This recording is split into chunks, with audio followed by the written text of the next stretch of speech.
Abigail Houseliner and photographer Yuri Kozyrev on assignment for Time magazine on the road from Amara to Basra.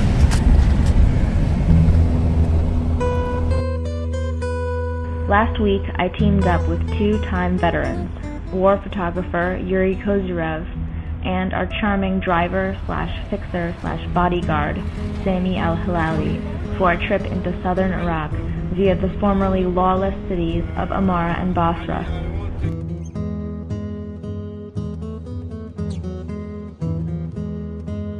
Four months ago, this journey would not have been possible because Maysan and Basra provinces, which we traveled through, were two of the most dangerous regions in what was already a war-ravaged country.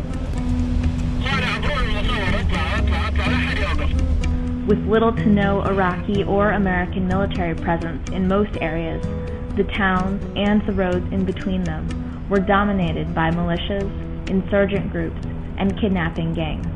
We are in the war. We are in the war. Beautiful. Iraq's Prime Minister, Nouri al-Maliki, had launched successive military campaigns in Basra and Amara over the past 3.5 months, and we heard reports that the security situation was improving.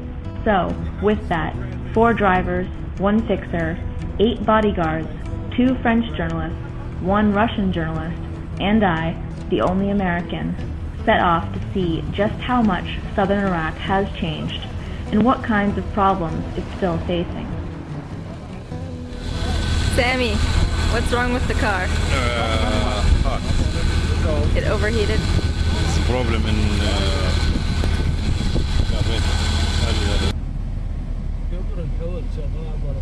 And this is the outskirts of Amara. We spent our first day in Amara, the capital of Maysan, which has only recently started seeing Western journalists again, after Maliki launched his crackdown last month against the Mahdi army of radical cleric Muqtada al-Sadr. Since Iraqi troops moved in here on June 19th, the city has opened up.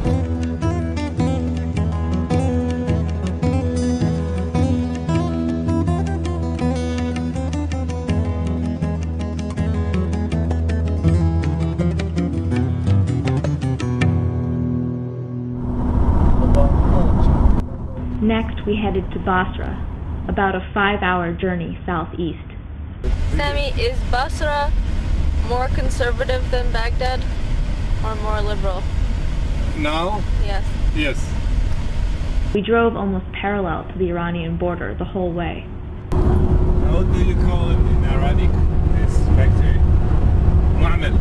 Mu'amil. Yes. Mu'amil.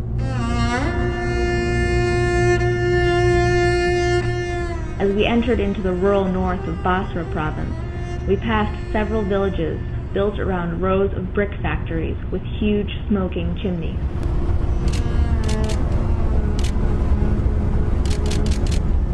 The thick black smoke from the factories is pumped into the air constantly in these villages, where people live in earthen homes with few amenities. Sammy said working in these factories is one of the worst jobs in Iraq.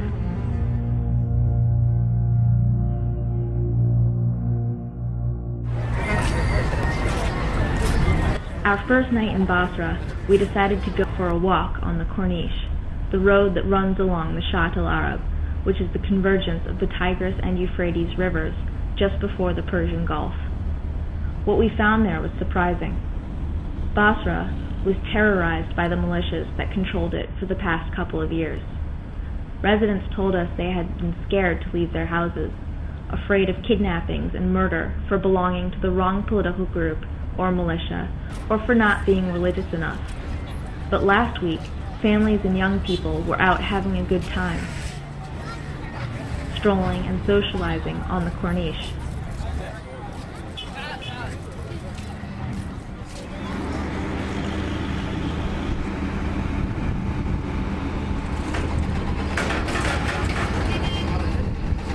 At sunset, we rented a boat on the Shatt al-Arab, and we caught up with a family on another boat. The children were dipping their hands into the surf churned up by the boat and laughing.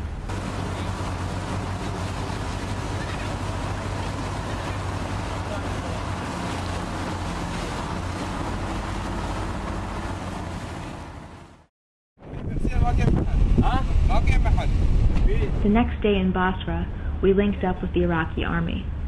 After hours of waiting on the Iraqi military base, we were able to travel with them down along the Iranian border to the tiny fishing village of El Fau, which sits just across the narrow Shat al-Arab from Iran. This is Fau City now. So now we're in Fau. See. So we're just a few kilometers from the Iranian border. يقول لك هذا الشخص اللي احنا ندور عليه اجى فلان مكان يعطينا العنوان مالته. Along the way, we talked to one of the officers about how his forces are getting Basra under control. Does the army mostly do its operations at night? يقول معظم العمليات اللي He told us how they carry out night raids and what the procedures are for collecting intelligence. He blamed Iraq's neighbors for stoking the violence in his country, but declined to point the finger at any specific one. These, they say, are gas or oil refineries on the... As we got closer to El Fau, we could see the flames from an oil refinery on the Iranian side of the border.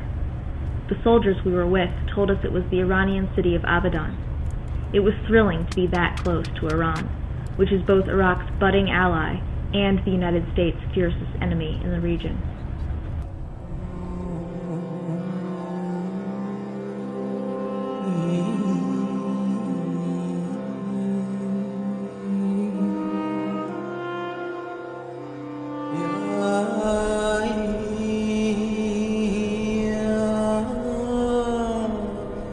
The next day we left Basra at 5 a.m. to head back to Baghdad.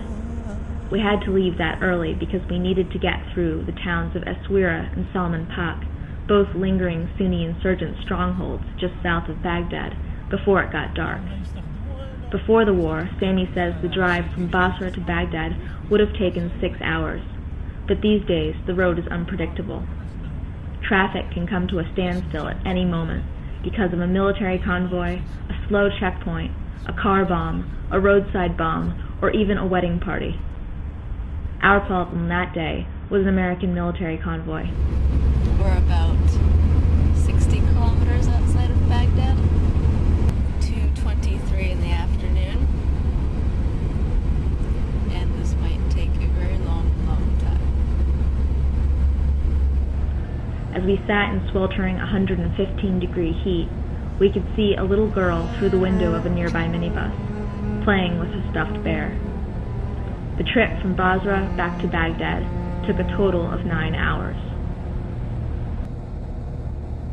Sami likes to remind us frequently that we are in the war.